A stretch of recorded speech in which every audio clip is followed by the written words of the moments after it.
The Handwriting on the Screen by Karl Schmidt from Everybody's Magazine, Volume 36, January to June, 1917. This recording is in the public domain. Reading by Matt Perard.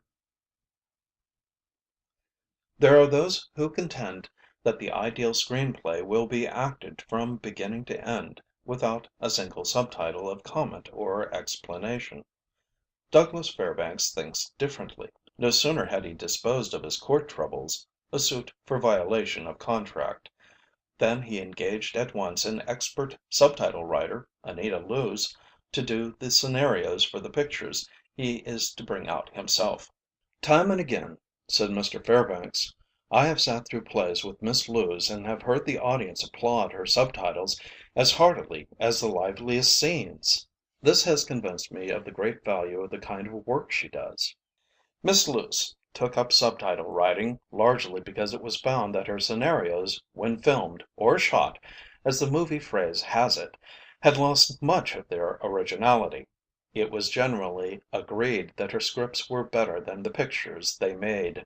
The scenario might seem to be unusual. The picture had less point.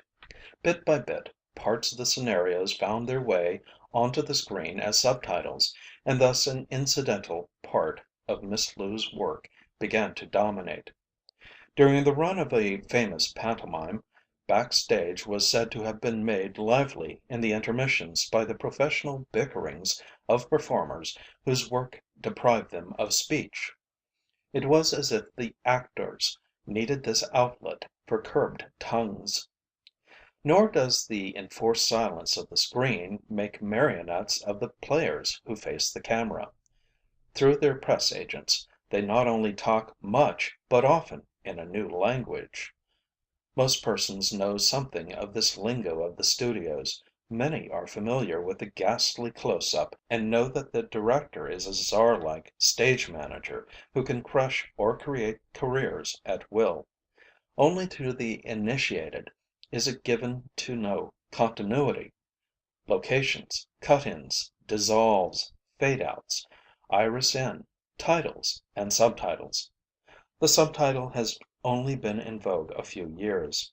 It differs from the title, the wording between scenes which describes the action of the picture that is to come, in that it need not attend to business. It is meant only for the audience, and though, at times, in the supposed speech of the characters in the film, it may be a mere comment outside the picture, and addressed to the audience like the aside of Our Father's Theatre. Titles and subtitles get the undivided attention of the audience. Often, in the spoken drama, a humorous line is lost because of the distraction of many things. No one may miss lines on the screen. In The Birth of a Nation and in Intolerance, most of the trouble was caused by subtitles. A single one, in the latter film, a paraphrase by Anita Loos of a quotation from Voltaire, caused a protest from the club women of Los Angeles and aroused Pennsylvania's easily agitated censors. Anita Loos has not only written subtitles for Griffith's pictures, but she has written many for Douglas Fairbanks' triumphant crusades against villainy. "My most popular subtitle introduced the name of a new character," confessed Miss Loos.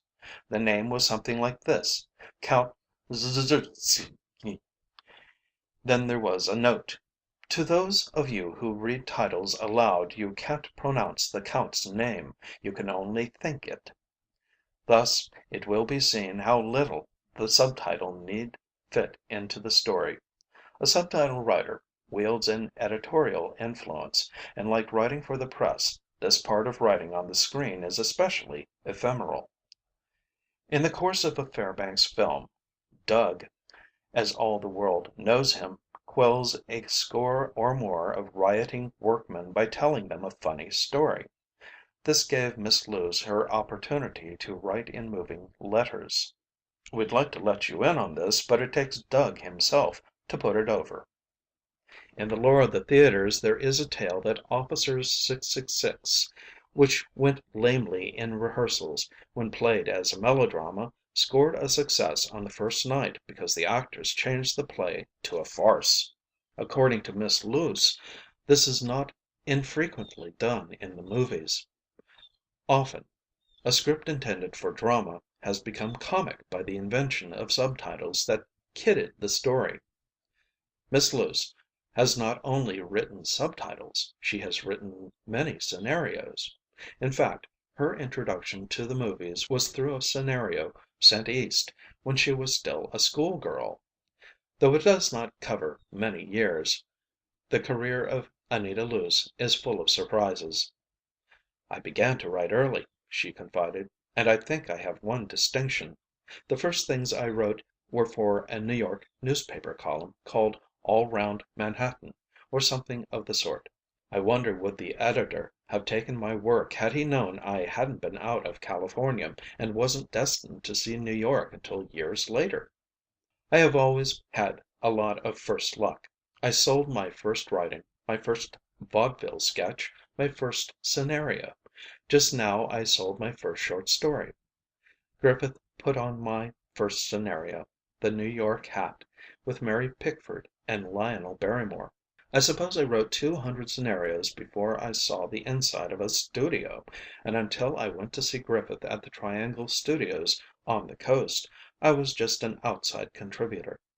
Griffith knew my name, but when I entered he almost fell off the Christmas tree. I had my hair down my back, and was dressed like the rube child I was. That was the beginning of my work on the inside.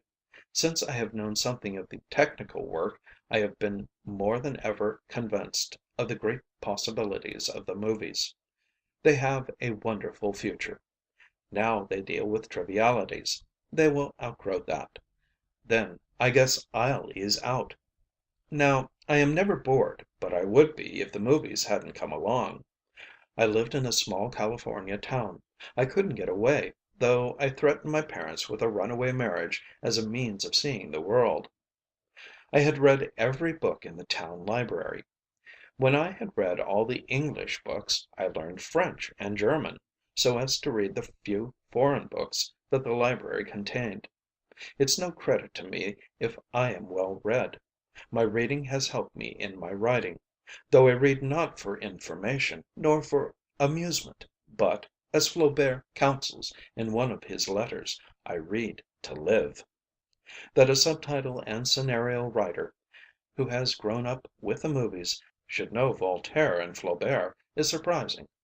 But then Miss Loos is not the conventional moving picture subject for an interview. End of The Handwriting on the Screen by Karl Schmidt.